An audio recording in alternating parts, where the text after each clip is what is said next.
Welcome to The Explainer. Today, we are diving into one of the absolute giants of English literature, Geoffrey Chaucer's The Canterbury Tales.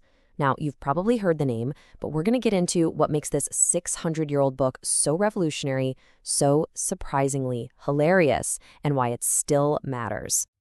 So, let's start with a little riddle.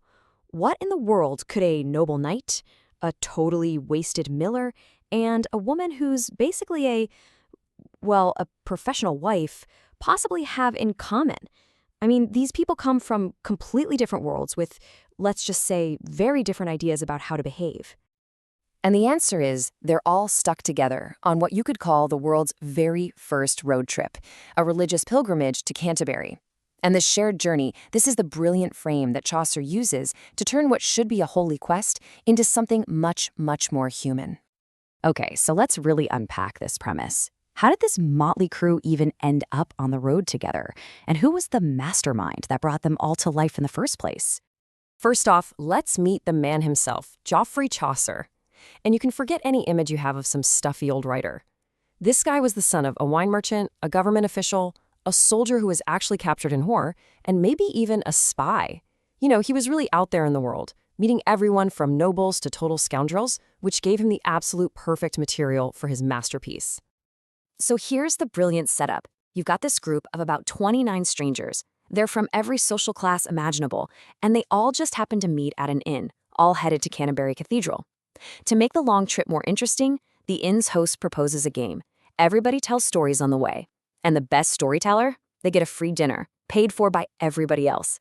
It's such a simple idea, but it masterfully turns a pious journey into a lively, competitive storytelling showdown.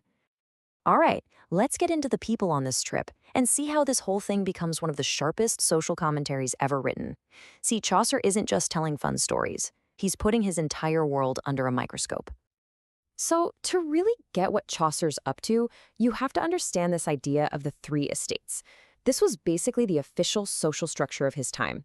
You had the church, those who prayed, the nobility, those who fought, and the peasantry, those who worked. In theory, it was this neat, tidy system where everyone knew their place and, stayed in their lane. But here's where Chaucer's genius really shines.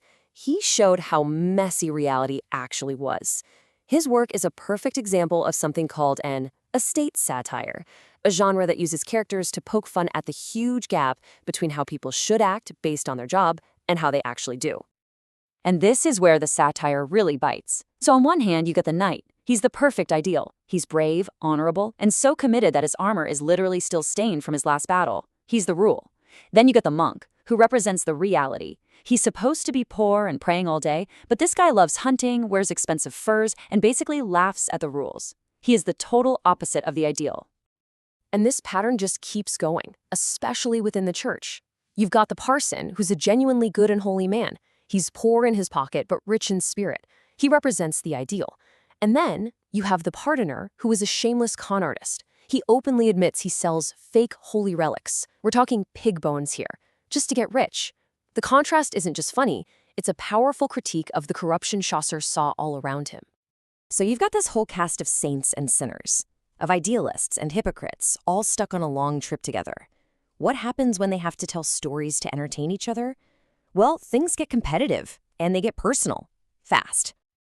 The pilgrims, they aren't just telling random stories. They are actively responding to each other in a practice called quoiting. You can think of it like a medieval roast battle. After the noble knight tells this very serious, epic romance, the drunken miller literally stumbles forward and says, "Hold my beer, I'm gonna quoit the knight's tale." And this contrast just creates an incredible sense of whiplash. The knight tells a grand, sweeping story about courtly love and honor.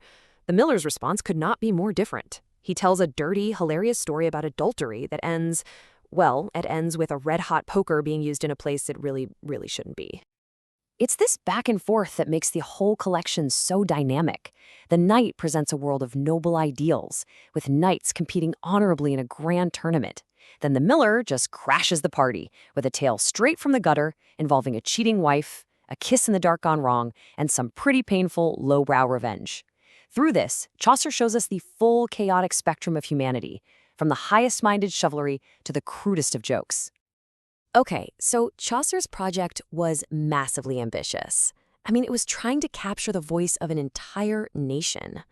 But what a lot of people don't realize is that the version we have today is just a small piece of his grand vision. Get this. The original plan was for each of the pilgrims, there were about 30 of them, to tell 4 stories each. That's a target of around 120 stories. And the book we have today? It contains just 24.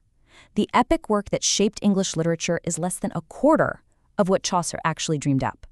The scale of his ambition is just mind-boggling. But even as a fragment, its legacy is absolutely immense. It's a perfect snapshot of a society that was changing fast. And crucially, it helped establish English, not the fancier Latin or French, as a serious language for great literature. It proved that social satire and human comedy never get old. And that whole buddy road trip story we still love today, you can trace its DNA right back to this pilgrimage. And that really is why Chaucer's work is timeless. He put an entire society on the road together, and he gave every single person a voice. Which leaves us with a great question to think about. If you were on that pilgrimage, surrounded by this cast of characters, what kind of story would you tell to win that free meal? Would you go for something noble and inspiring, or would you try to make everyone laugh with something a little more scandalous?